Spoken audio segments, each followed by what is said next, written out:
Hey, it's Matt O'Leary, and it's time for a continuation, part 2 of my top 10 psychedelic pop albums of the 2010s, which is a decade I feel like is a pretty underrated time period as far as psychedelic music revivals go, psych pop, psych rock, that kind of thing. So definitely scroll down and check out part 1 of the video where I covered numbers 10 through 6 and also a bunch of honorable mentions because they're just a plethora of great psych pop albums from this time. So now this is it. This is the cream of the crop, the top 5. And talking about underrated time periods, I think number 5 is simply one of the most underrated bands of the past 10, 15 years. Like, I just can't think of many bands and I'm like, they deserve more hype. Sadly, they fizzled out after 3 albums, their last back in 2017. And that is a band from Canterbury that kept the Canterbury spirit alive in progressive rock and in psychedelic rock in the 2010s. Definitely psychedelic and definitely pop. It's this first one from Sid Arthur called On and On.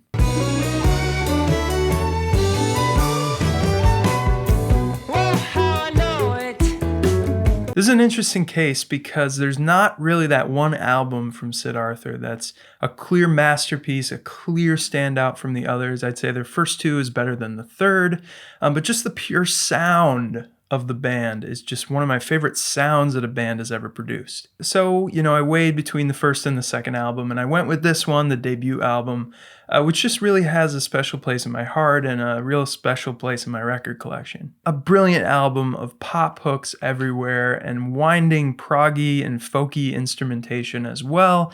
The violin plays a major role on the album. And fun fact here, the violin player is Raven Bush, who's Kate Bush's niece, apparently. And the core of the band are these brothers, Joel and Liam McGill.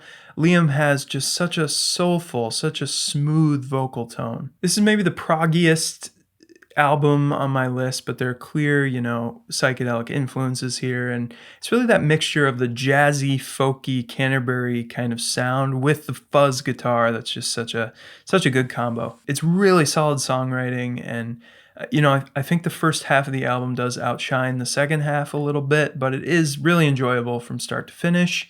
If you don't know Sid Arthur, then get on it. Number 4 is from the mighty King Gizzard and the Lizard Wizard. I had to have a King Giz album on this list because I am who I am. And I think they're the best psych band of especially the back half of the 2010s. Like, clear frontrunners in every respect. They're prolific, but at the same time, the quality is always there.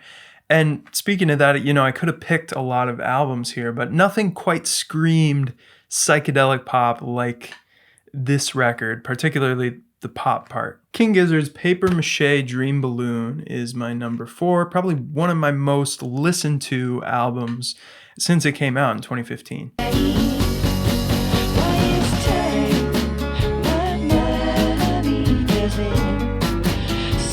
And it's one that just so hit the spot for me that it so vividly brings me back to that time and place in my life. It's like only smell and music can really do that. And you might say, there's no electric guitar here. There's no tape manipulation. There's no sitars. But we got to give a little love to the psychedelic folk of the 2010s, and this is like the definitive psychedelic folk album of that time. The band that's also played thrash metal and vomit-themed hard rock just went full flute folk on this one, and every single song, every moment slaps. Short and punchy and concise songs with those Beach Boys harmonies, all very floaty and effervescent. Each song has its own identity. Each song stands apart from the others melodically and even thematically, but all are tied together by this very consistent acoustic folk instrumentation. You got the very dark, acidic freak folk on Trapdoor, even some blues with one of Ambrose's best vocal performances on Bitter Boogie. Like many of King Giz's wildest experiments, this one just paid off big time. And it was a big curveball at the time. You got to remember that this band was somewhat new. They only had 5 or 6 albums, so they weren't known as the shapeshifters that they are now. So this one it really did come out of nowhere. Number 3 is an album that, like number 4, would probably land a little bit higher on my all-time favorite albums list than number 1 on this list. But I'm just trying to, inject a little bit of objectivity into this, and I just felt like numbers 2 and 3 fit a little less well into this category of psych pop. Yet, psychedelia and pop are deep in the web of influences that led to this second album by unknown Mortal Orchestra, simply called 2.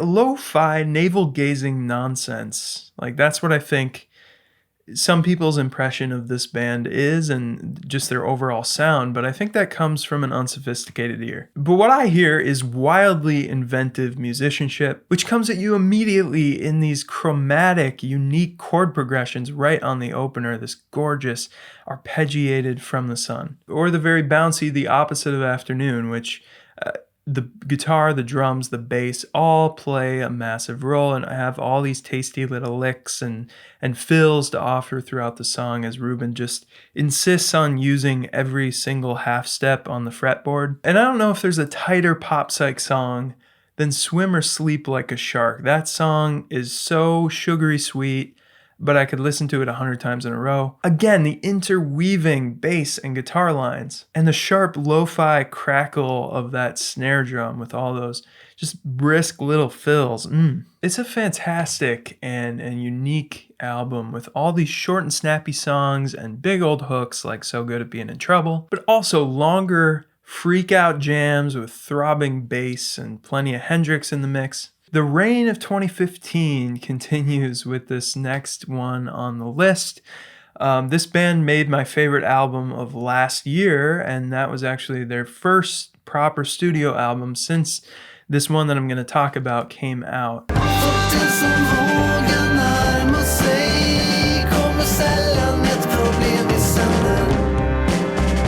Swedish psych rock band Dungen released Sak in 2015, which I feel like is an underrated album in their catalog from Dungen fans. Not that any Dungen album is rated anywhere outside this very niche alt-rock circle. They sing in Swedish and have stood by that admirably through their career, despite this glimmer of hope in the US market in the early 2000s.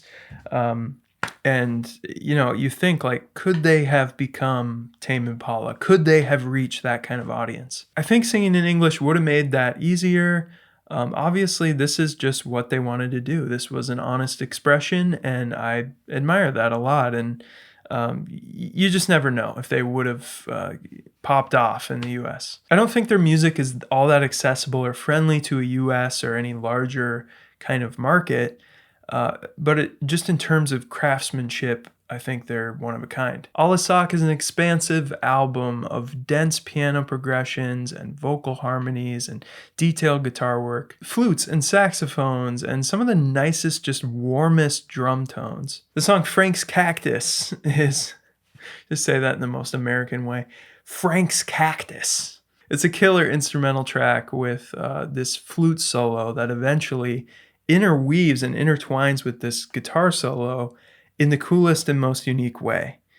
And it's also called Frank's Cactus. The song Engong Am Aret is the one that does it for me, though. That song it's so beautiful. It transports me. It starts with a lush piano and this plaintive vocal melody and just slowly builds elements, adding things and just building tension, eventually exploding into this huge guitar wail with the band just smashing away behind it. I think Gustav Estes as a lead man and really his piano playing and his musical ability on that instrument is really the difference maker for this band. I think his songwriting is second to none. But every instrument, every person in this band has a unique personality and sound on their instrument. It sounds like them singularly, and I think that stands apart from a lot of the albums of this time in this genre that were kind of one-man shows. I think Dungen is like a true band, and they're also just one of the founding fathers of neo-psych in general. My number 1 on the list is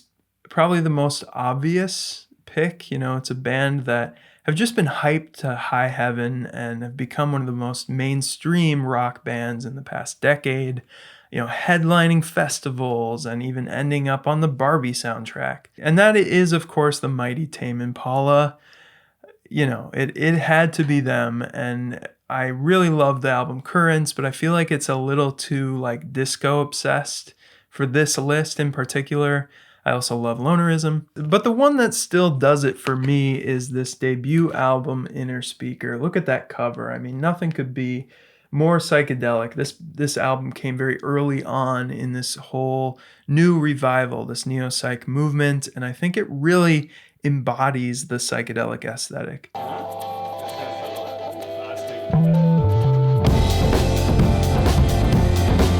And it gave rise to this whole new, refreshed, and exciting wave of artists, and brought a real sharpness to the production side of things, which juxtaposes perfectly with this hazy, foggy phaser guitar sound. The clarity and detail in the production was off the charts, like truly set apart from other bands in this genre. The knack for a hook, the vocal melodies, the harmonies. Plus Kevin Parker's emphasis and obsession over the drum tones and the drum sounds, which comes across on Alter Ego, which has got to be one of my favorite drum beats across genres of all time. Like, that thing is so immersive. There's so many things about this album that you can say, but I think the popularity of it speaks for itself. It just reached an audience in a way that a lot of these niche kind of psych rock, alt rock bands couldn't.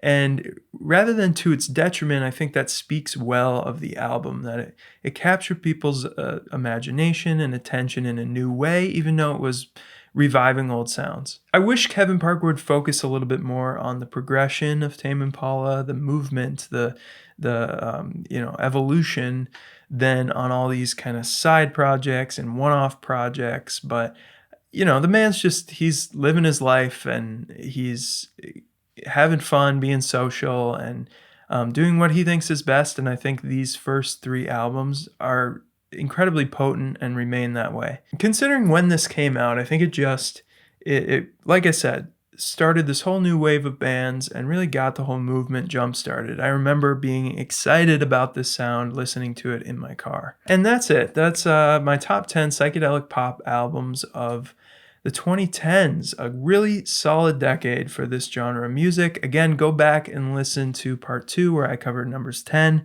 through 6 and then rattle off a whole bunch of honorable mentions. So I'll link that below. And as always, thank you so much for watching.